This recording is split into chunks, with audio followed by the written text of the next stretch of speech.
রান্নার এই ব্যস্ততা দেখে যে কারো মনে হবে বড় কোনো উৎসবের আয়োজন, তবে এটি কোনো বিশেষ দিনের উপলক্ষ কেন্দ্র করে না। নেত্রকোনার পূর্ব ধলার মধ্যপাড়া গ্রামের এই আয়োজন চলে পুরো রমজান মাস জুড়ে।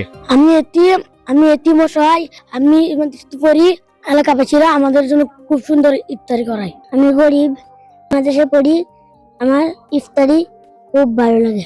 ইফতারকে কেন্দ্র করে গ্রামীণ প্রকৃতিতে উৎসবের আমেজ ছড়িয়ে পড়ে পড়ন্ত বিকেলে।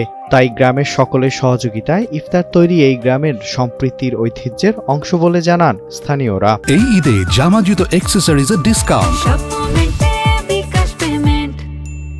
এলাকাবাসী আমাদেরকে ইফতারি করায়, খিচুড়ি, বিরিয়ানি এগুলো নিয়ে আসে। আমরা ছাত্রদেরকে নিয়ে এবং এলাকাবাসীদেরকে নিয়ে একসাথে সবাই ইফতারি করি। আমরা আজকে এই এতিম অসহায় বাচ্চাদেরকে নিয়ে আমি একটা ইফতার মাহফিলের ব্যবস্থা করেছি।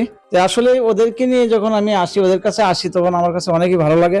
খারছাইল এলাকাবাসীর মানুষ বিভিন্ন বাড়ি থেকে পালাক্রমে রোজার 30 দিন এই এতিমখানায় ইফতার সামগ্রী নিয়ে আসেন। প্রতিদিন সন্ধ্যার আগে এলাকাবাসীর পক্ষ থেকে বীর মুক্তিযোদ্ধা আজিমউদ্দিন এতিমখানা ও বাইতুল কোরআন নুরানি হাফিজিয়া মাদ্রাসার এতিমখানা কর্তৃপক্ষের কাছে 160 শিশুর জন্য ইফতারি পাঠানো হয়।